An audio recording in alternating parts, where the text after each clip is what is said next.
ভাবুন তো, বন্ধুত্ব যখন রক্তে রঙিয়ে যায় তখন কি হয়। স্কুলের পিছনে ঝোপঝাড়ের দিকে পড়েছিল একটি সাদা রঙের ড্রাম। সেই ড্রামটিকে নিয়ে দুইজন কাবাডিওয়ালা কাড়াকাড়ি করছিল। যখন কেউ একজন সেই ড্রামটির ঢাকনা খোলে তখন যা দেখে তাতে তাদের কলিজা শুকিয়ে যায়, কারণ ড্রামের মধ্যে ছিল একটি মানুষের কাটা মাথা।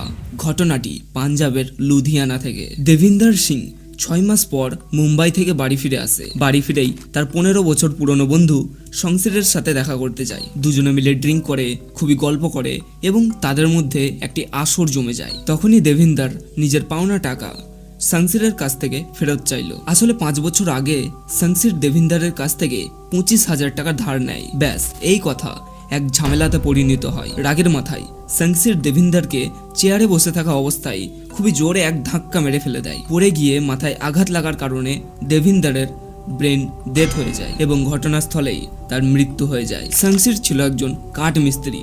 তার কাছে বিভিন্ন রকমের কাটাকুটোর যন্ত্র ছিল। সে জানতো এই অপরাধের কারণে তার জেল হতে পারে, তাই অপরাধ ঢাকার জন্য এক খতরনাক প্ল্যান বানায়। সংসির এবং তার বউ দুজনে মিলে সেই কাঠ কাটা যন্ত্র দিয়ে নিজেরই বন্ধুকে 7 টুকরো করে। কিছু অংশ সেই সাদা ড্রামের মধ্যে ভরে স্কুলের পিছনে ঝোপঝাড়ের দিকে ফেলে আসে, আর বাকিগুলো খাল বিলে। পুলিশ মাত্র 24 ঘন্টার মধ্যে সিসিটিভি ফুটেজ দেখে ঘাতক সংসির এবং তার বউকে গ্রেফতার করে। যে বন্ধুর টানে দেবিন্দর বাড়ি ফিরেছিল, সেই বন্ধুই তাকে টুকরো টুকরো করে দিল। রাগ এবং মদের নেশা মানুষের বিবেককে কতটা অন্ধ করে দিতে পারে, লুধিয়ানার এই ঘটনা এক ভয়ঙ্কর প্রমাণ।